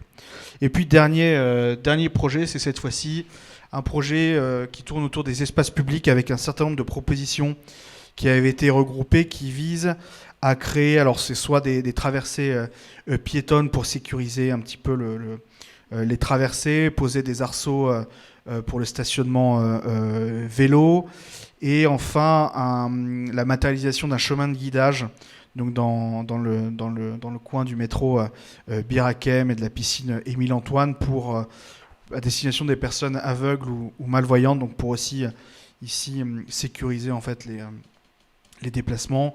Donc tout ça faisait partie donc de projets qui avaient été regroupés ensemble et qui ont été lauréats donc pour cette enveloppe d'un peu plus de 100 000 euros. Avec le dernier projet que j'ai oublié de mentionner, c'était la création d'un plateau surélevé devant l'école Lacroix, donc qui serait aussi un espace de rencontre donc pour les parents d'élèves aussi. Voilà donc les grands projets donc, qui ont été choisis cette année. Maintenant, les prochaines étapes pour nous, c'est démarrer vraiment les études de faisabilité. Donc j'ai rencontré notamment hier les différents services techniques mairie du 15e qui vont s'occuper de suivre ces projets-là, pour être sûr qu'on puisse avancer assez rapidement. Donc on va lancer dans les semaines qui viennent des premières réunions avec les porteurs de projets pour être sûr de faire en sorte qu'on avance rapidement, évidemment en respectant aussi les contraintes techniques qui obligent des études un peu plus poussées dans les mois qui viennent. Mais l'idée, c'est d'avancer rapidement. Et puis, juste pour porter à votre connaissance le fait que le budget participatif va un petit peu évoluer dans les mois qui viennent, puisqu'il y a une nouvelle charte qui a été adoptée en Conseil de Paris, avec un certain nombre d'évolutions qui vont être apportées, notamment le fait de pouvoir déposer des projets de manière un peu plus continue tout au long de l'année. Mais on aura l'occasion de revenir un peu plus en détail lorsque tous ces dispositifs seront définitivement arrêtés. Et puis, vous serez informés via différents canaux d'information. Et si vous avez la moindre question, vous serez évidemment les bienvenus. N'hésitez pas à m'écrire à ce sujet-là. Voilà ce que je pouvais vous dire ce soir. Je ne sais pas si vous avez des questions par rapport au budget participatif ou toujours sur le PLU. N'hésitez pas. Et merci de votre écoute. Merci, Monsieur le Minot. Alors, que de projets. Alors, nous allons passer au bilan de la fête du quartier qui a eu lieu le 15 octobre 2022. Je tenais à remercier vraiment tous les habitants qui se sont déplacés, la logistique pour la mairie du 15e, Tony et Ombline, merci beaucoup. Je tenais à remercier également les intervenants, donc l'association EVS qui a présenté la ludothèque éducative numérique accessible aux familles du quartier, qui a eu énormément de succès lors de cette fête. La protection civile avec l'initiation au geste des premiers secours, la direction de la propreté et de l'eau de la mairie de Paris sur la gestion des déchets. Nous avions eu quelques stands pour les enfants et pas que d'ailleurs, puisqu'il y avait du pop-corn pour tout le monde, le stand de sumo, des sculpteurs de ballons et du maquillage. Il y a eu également 2 magnifiques représentations, la couleur des émotions par le Centre des Arts de la Seine, une mise en scène de Kenny Vaudois. Voilà, et en tout cas, la fête était très réussie et je remercie tous pour l'organisation et votre participation. Je passe la parole à Louise Agathe Charpentier qui vous parlera des idées pour améliorer le quartier. Oui, moi je vais commencer par ajouter des grandes félicitations et un grand merci à notre présidente, Madame Bouziane, pour l'organisation de cette fête de quartier, parce que si elle a été aussi bien menée et aussi bien réussie, c'est aussi parce qu'elle s'est beaucoup investie. Elle et sa famille, voilà. Donc un grand merci à vous, parce que vraiment cette fête était effectivement très agréable et c'était dans le Square Necker. Ouais. Alors, donc, en réunion préparatoire, les conseillers de quartier, en fait, ont réfléchi au budget d'investissement pour notre conseil de quartier. Chaque conseil de quartier possède un budget pour investir, pour améliorer un petit peu le quartier. Ce budget est d'un peu plus de 8 200 €, donc c'est pas rien. Après, à la hauteur des investissements, quand on doit investir dans une ville, finalement, c'est pas beaucoup parce que ça peut, les chiffres peuvent monter très vite. Mais donc, dans le cadre de ce budget d'investissement, les conseillers de quartier ont décidé d'organiser une boîte à idées pendant la fête de quartier pour que les habitants qui sont venus à la fête puissent déposer leurs idées et nous dire un petit peu, eux, ce qu'ils aimeraient améliorer, ce qu'on pourrait faire pour le quartier. Donc, je vais vous faire assez rapidement le dépouillement de cette boîte à idées. Le projet qui est le plus revenu, qui a été le plus proposé, c'est d'avoir une boîte à livres. Vous savez, ces boîtes qui permettent de faire de l'échange de livres dans le Square Necker. Alors, je vous avoue que la fête étant dans le Square Necker, beaucoup d'idées, voire toutes les idées reposent sur le Square Necker. Tout a été proposé autour du Square. Mais voilà, en fait, l'idée ce soir, c'est qu'on vous présente ces idées-là. Je vous fais un petit retour très rapide des services. C'est-à-dire, est-ce que les services nous ont dit, est-ce que c'était faisable ou non. Et ensuite, bien évidemment, la parole à vous. Si vous, de votre côté, vous avez des idées, vous voulez nous proposer des projets pour le quartier. Donc, la question de la boîte à livres est revenue de nombreuses fois. La division des espaces verts nous dit que c'est sans problème. On peut tout à fait installer une boîte à livres. Pendant un moment, c'était compliqué, mais maintenant, ils ont fait l'acquisition du matériel. Donc, ça peut être fait directement par le service des espaces verts. Et donc, la boîte à livres peut être installée dès qu'on le souhaite. C'est-à-dire que là, on peut le faire cette semaine, avant Noël, ça peut être fait très vite. Donc voilà la première idée. Ensuite, il y avait 2 idées sur la question qui rejoint un petit peu aussi tout ce qui a pu être présenté sur le cadre de vie par Mathieu Luineau, d'avoir un dépôt permanent pour les déchets compostables. C'est-à-dire que les personnes puissent descendre, ceux qui n'ont pas de possibilité de faire du compost dans leurs immeubles ou qui n'ont pas d'autres possibilités ailleurs, d'avoir un dépôt permanent pour le compostable avec une collecte, si possible, quotidienne ou tous les 2 jours. Alors là, la division des espaces verts était un petit peu plus circonspecte, on va dire. La réponse qu'ils me font, c'est que, en général, ils essaient visiblement d'éviter d'avoir des déchets organiques au niveau des espaces verts, parce que, alors, leur premier argument est de dire qu'on fait déjà énormément de choses au niveau des espaces verts, que les espaces verts commencent à être un peu encombrés parce qu'il s'y passe déjà beaucoup de choses. Bon, ça c'est un premier argument. Le deuxième, qui à mon avis est déjà beaucoup plus audible, c'est le fait que faire rentrer des déchets organiques dans les espaces verts, c'est aussi attirer la vermine. Et ça, c'est ce qui les inquiète le plus, c'est le fait que si c'est mal déposé, si les bacs sont pas bien relevés, ça peut créer vraiment des nuisances. Voilà, on sait ce que c'est aujourd'hui, les rats, les corneilles, on voit ce que ça peut faire. Donc bon, ça c'est leur deuxième axe. Ensuite, l'idée assez vertueuse de se dire qu'on pourrait créer du compost dans les jardins qui pourrait être réutilisé ensuite dans les parcs. Effectivement, sur le plan de l'idée, oui. Sauf qu'en fait, ce que m'expliquent techniquement les espaces verts, c'est que comme ils ne savent pas ce qui a été déposé dans ces composts, pour eux, c'est très difficile à réutiliser, en fait. Parce qu'ils ont besoin de connaître les différents composants, ce qui a été mis dans ce bac à compost pour pouvoir ensuite le réutiliser à bon escient. Donc ça leur pose également un problème. Donc sur cette question-là qui semble, enfin très sincèrement, c'est vrai que sur l'idée, quand on a dépouillé, quand on a ouvert cette idée-là, on s'est dit mais oui, c'est vrai qu'on manque de lieux de collecte. Alors nous, on a la grande chance avec notre marché Falguière d'avoir les bacs marrons, de pouvoir apporter nos déchets. Et je vous fais juste une petite info parce que je l'ai apprise pendant notre fête de quartier. Il n'est pas forcément nécessaire d'avoir les sacs spécifiques qui sont distribués. Vous pouvez le faire à condition de le faire dans des papiers craft. Vous savez, souvent maintenant chez les primeurs, on peut mettre les fruits, les légumes dans des papiers craft. Et donc si vous remettez vos épluchures dans des papiers craft, l'emballage papier craft peut être mis dans les bacs marrons. Donc sur notre marché Falguière, 2 fois par semaine, on peut aller déposer nos épluchures. Il a été mis à demeure. Eh ben, c'est encore mieux. Et à convention aussi. Donc voilà. Donc bon, même si on n'a pas de bac directement sur notre Square Necker, bon, on a d'autres possibilités.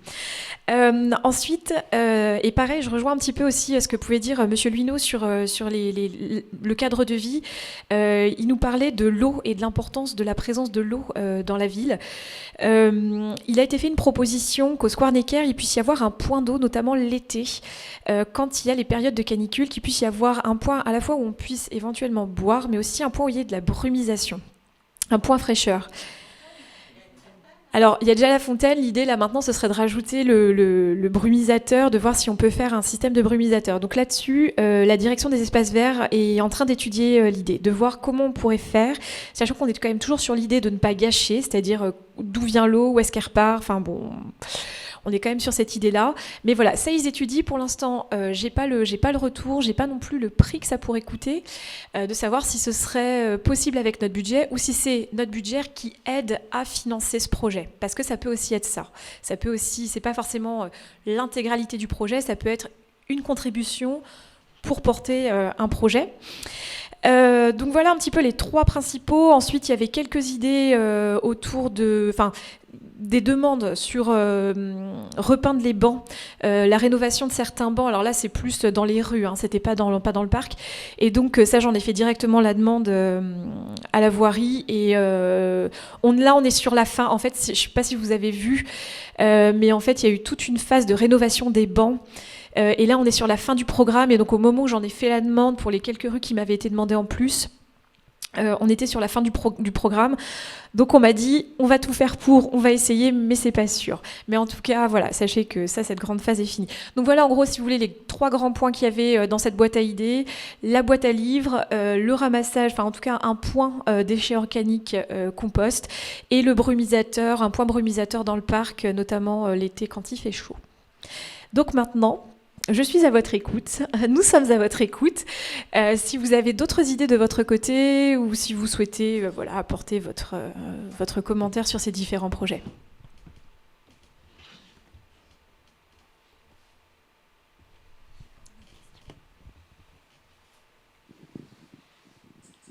Merci. Oui, bonsoir. Je n'ai pas d'idée particulière à vous proposer, mais une question simplement. Nous avons fait partie du conseil de quartier avant vous, et la dernière année, on n'a pas pu faire la fête du quartier. Et j'ai posé déjà plusieurs fois la question de savoir le budget, qu'est-ce qu'il est devenu? Est-ce que vous l'avez eu, vous? Alors, la réponse est assez simple, en fait, sur ce qui s'est passé sur les derniers budgets d'investissement et de fonctionnement, puisque les fêtes de quartier, vous vous rappelez, hein, ce sont les budgets de fonctionnement. En fait, tous ces budgets ont été utilisés, en fait, mais pas par nous. En fait, ils ont été redirigés au moment de la crise Covid, et c'est des budgets qui ont été réutilisés dans les différents besoins qu'on a pu avoir au moment de la gestion de la crise Covid. Donc, c'est des budgets que nous n'avons pas récupérés, nous, conseil de quartier, mais qui ont été utilisés à bon escient, cela dit.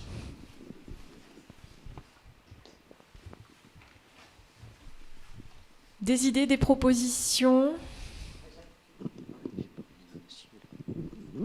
Au Square Necker, je pensais, il y a sur les appareils qui permettent de faire un peu de sport, il y en a un qui est défectueux, à moitié cassé. On peut peut-être au moins le réparer. Oui. Très bien, je vais en faire la demande. Je ne suis pas certaine qu'on ait besoin du budget d'investissement du conseil de quartier pour ça, parce que je pense que c'est prévu par la direction qui gère les sports. Mais oui, je vais en faire la demande sans problème, à tout hasard, comme ça, vous ne vous rappelez pas lequel c'est. C'est celui de droite, enfin, si on descend là, c'est celui de droite, et c'est celui où on peut se pendre. Non, pas cela, cela il fonctionne. C'est le 3e. Non. C'est le 3e, d'accord. Mais je vais me le noter, je vais faire la demande de la réparation.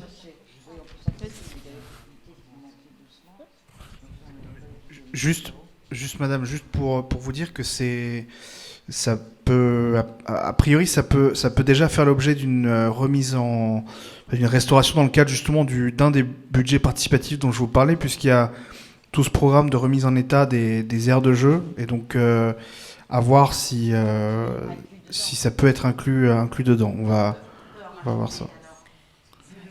Pardon ? Non, parce que là, en l'occurrence, ça concerne spécifiquement ce square-là, mais il y a quand même un budget qui est limité en tant que tel. Mais on va regarder ça avec mes collègues.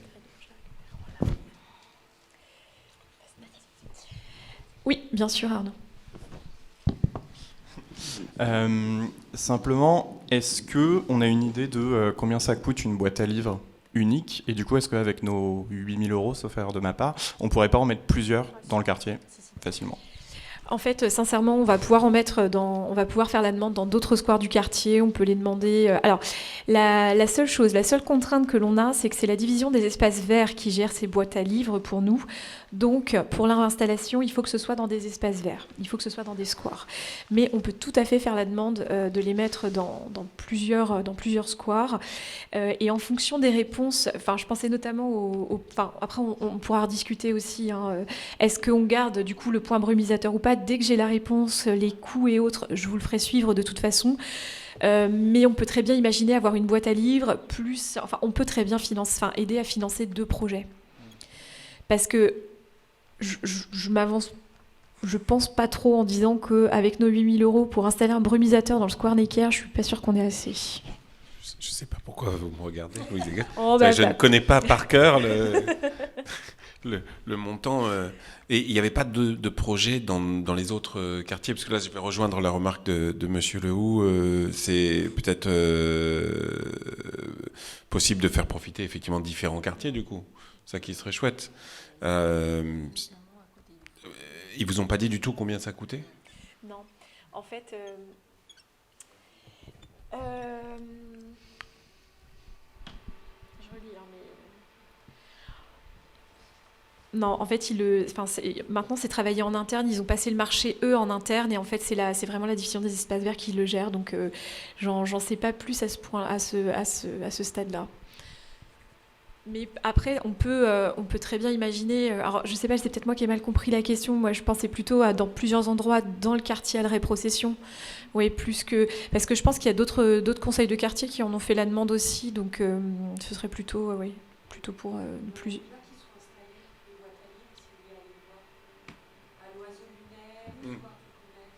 D'accord, très bien. Non, mais là, ça pourrait être plusieurs squares de notre quartier, voilà, quoi. Oui, exactement. Ça peut être du côté de Mayol, il y a un petit square. Il y a des quartiers où... Oui.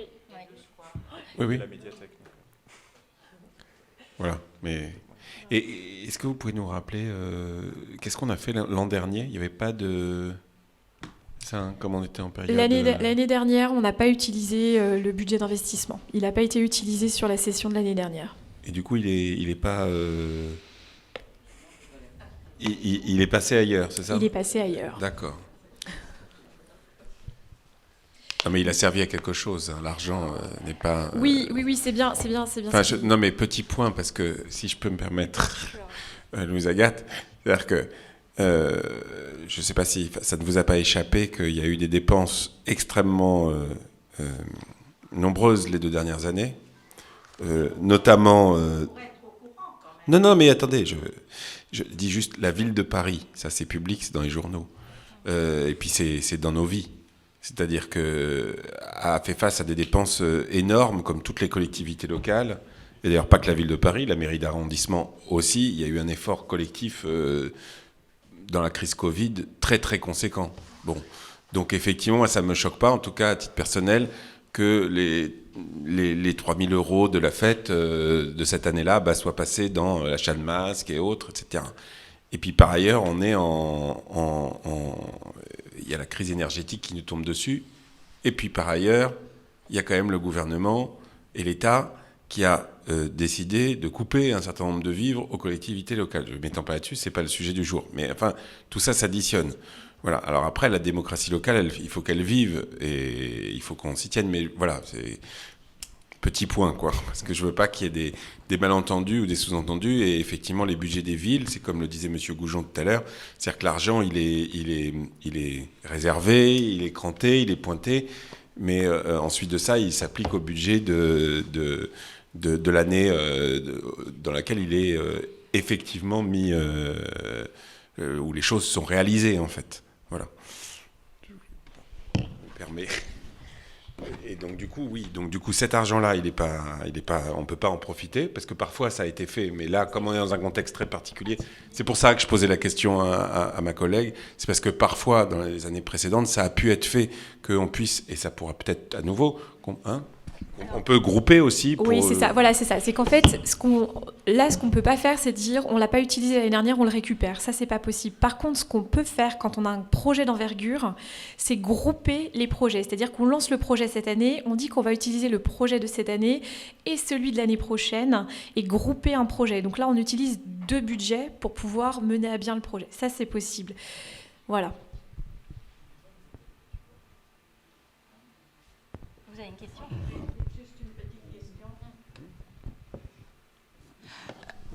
Lors de notre conseil de quartier, on avait demandé, avec le budget qui nous était alloué, des énormes pots de toutes les couleurs pour mettre sur la place Falguière. Ça pourrait être une idée pour le quartier aussi. Oui, tout à fait. Et c'est vrai que toutes ces questions de végétalisation, d'amélioration du cadre de vie, c'est ce qu'on fait dans certains quartiers là actuellement avec Embellir mon quartier. C'est typiquement le genre de choses qui peut être fait. Et oui, je suis tout à fait d'accord avec vous. Après, voilà, sur la place Kandinsky, étant donné, ça revient à la question. Pardon, place Falguière. Oui, j'étais partie sur Kandinsky, excusez-moi. Oui, tout à fait.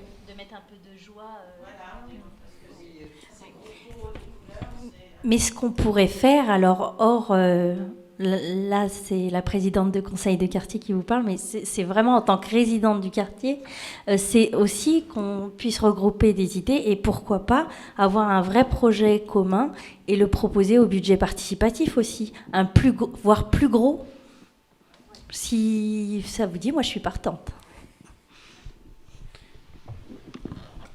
Comment se fait la décision? C'est-à-dire est-ce qu'on doit décider là, aujourd'hui, entre nous, sachant qu'on est peu nombreux et que on dit toujours ça à ceux qui sont là, et bravo d'être là, je pense, à nous tous. Mais c'est vrai qu'il faudrait qu'on arrive à faire exemple et tâche d'huile et à effectivement, avec tout le mal que vous vous donnez, c'est vraiment dommage. Mais bon, c'est pas à vous que je vais dire ça, mais voilà, pour les prochaines fois, parlons des réunions autour de nous. Est-ce qu'on doit décider aujourd'hui, voilà, ou est-ce qu'on pourrait décider en sachant, parce que si une boîte à livres c'est 500 €, je sais pas du tout combien c'est, on peut mettre 16. Donc là, ça fait beaucoup de boîtes à livres. C'est peut-être, c'est bien. Mais... En fait, il faut qu'on décide assez vite parce que l'exercice se termine au 31 décembre et qu'il faut qu'on décide bien un petit peu quand même en amont de ce qu'on va faire. En fait, si vous voulez, ce que je m'étais dit au niveau de la méthode, là, c'était, voilà, ce soir, c'était pouvoir le présenter en réunion publique, avoir éventuellement les idées des riverains présents, et merci à vous d'être là. Et ensuite, c'est faire un compte-rendu à tous les conseillers de quartier, leur expliquer nos discussions de ce soir et les projets, en ayant plus de détails. C'est-à-dire que là, moi, mon but d'ici la fin de semaine, c'est de relancer les services pour avoir des détails vraiment précis sur les coûts, pour que tout le monde puisse décider en toute connaissance de cause. Et puis ensuite, en fonction des réponses de chacun, prendre la décision et dire, bon, ben voilà, cette année, vu les choix faits par les uns et les autres, voilà ce qu'on peut faire. Et effectivement, en fonction du coût d'une boîte à livres, pouvoir redire, si on part là-dessus, voilà, ça veut dire qu'on peut en mettre un certain nombre et décidons dans quel soir on pourra les mettre. Tout ça en communication avec l'ADEV, parce que souvent, ils ont aussi une bonne vision de l'espace présent dans les squares pour pas trop encombrer, voir exactement où ça peut être, que ce soit à la fois visible, utile, mais encore une fois, pas trop encombrant. Non. Mais après, c'est vrai que j'étais assez étonnée de la première partie du message de la division des espaces verts qui me disait que eux, ils ont le sentiment qu'il se passe énormément de choses et qu'en fait, il y a déjà beaucoup de choses dans les parcs et jardins parisiens. Donc c'est pour ça que je mets ce tout petit bémol-là. Mais je suis d'accord avec vous, hein, c'est pas une boîte à livres qui va changer la face du parc. Par contre, ça peut créer un lieu de rencontre où on vient déposer son livre, en reprendre un, discuter littérature. Ça peut être très sympa.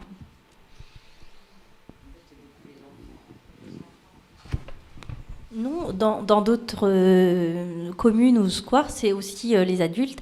D'ailleurs, je ne sais pas si vous avez déjà entendu parler, mais on met parfois un petit mot sur le livre. Et c'est marrant parce que ça fait vraiment le tour. Toute autre chose. Passer la place d'Alray, on est dans un désert, on ne sait pas ce qui se passe. En tant que conseil de quartier et ce qui se passe dans le quartier. On est complètement dans un désert. Si je ne connaissais pas Louise Agathe, je ne serais pas là ce soir. Nous n'avons aucune information. Le quartier Alray Procession va jusqu'à la rue de Vaugirard et s'étend de tous les côtés, à gauche et à droite. Passer la place d'Alray, le sud de la place d'Alray, on n'existe pas. Je vais vous dire, pour ma gouverne, vous avez parfaitement raison.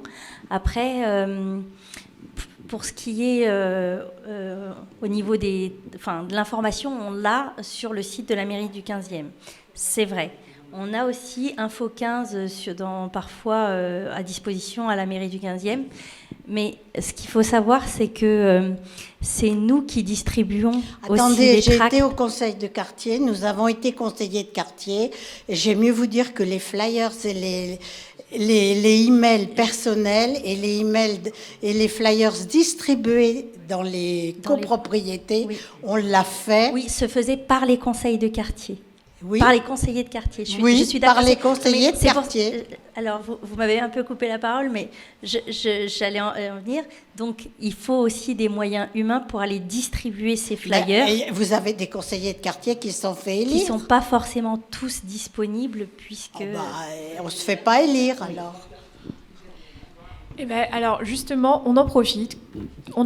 Déjà pour remercier ceux qui sont là et qui font du super boulot et qui sont dévoués. Merci beaucoup à eux. Et on en profite aussi pour dire que le renouvellement des conseils de quartier, c'est en septembre prochain. Et donc n'hésitez pas à recruter autour de vous des personnes volontaires, dynamiques, qui ont envie de s'investir pour leur quartier. Parce que effectivement, ça repose aussi sur la bonne volonté et sur l'envie de s'engager et de participer. Donc... Malheureusement, on ne peut pas aller chercher les gens avec un fusil et les forcer. Maintenant, voilà, je suis bien d'accord. Je comprends tout à fait, Mme Sicot. C'est vrai que ce sont des personnes qui ont été volontaires pour mettre leur nom dans l'urne, pour être tirées au sort pour devenir conseiller de quartier. Mais voilà. Donc, petit message, voilà. Prochainement, renouvellement des conseils de quartier. Donc, commencez à y réfléchir et à recruter autour de vous.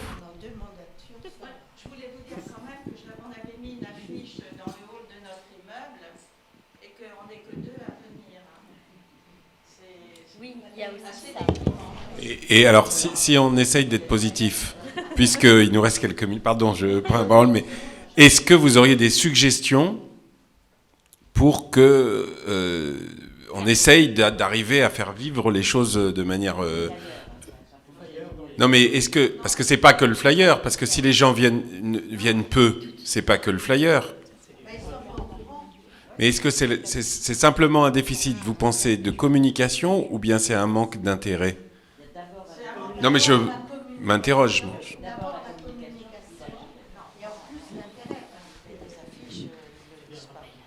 Il y a quand même, par exemple, devant les écoles, c'est marqué.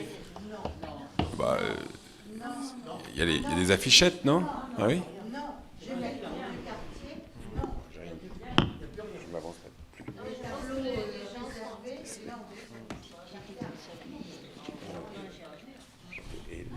Pour la session de printemps, on vérifiera que ce soit bien remis dans les panneaux d'affichage des écoles.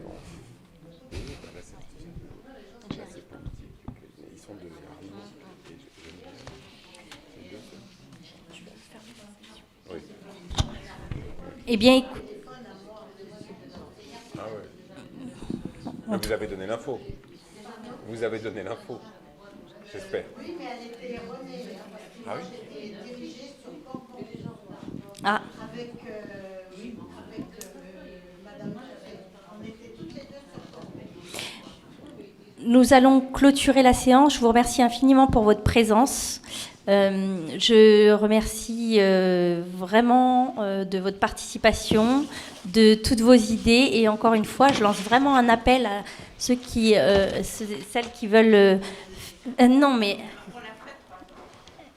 Oh, mais on peut repartir encore pour 3 ans. Excellente soirée à tout le monde. Merci pour votre participation.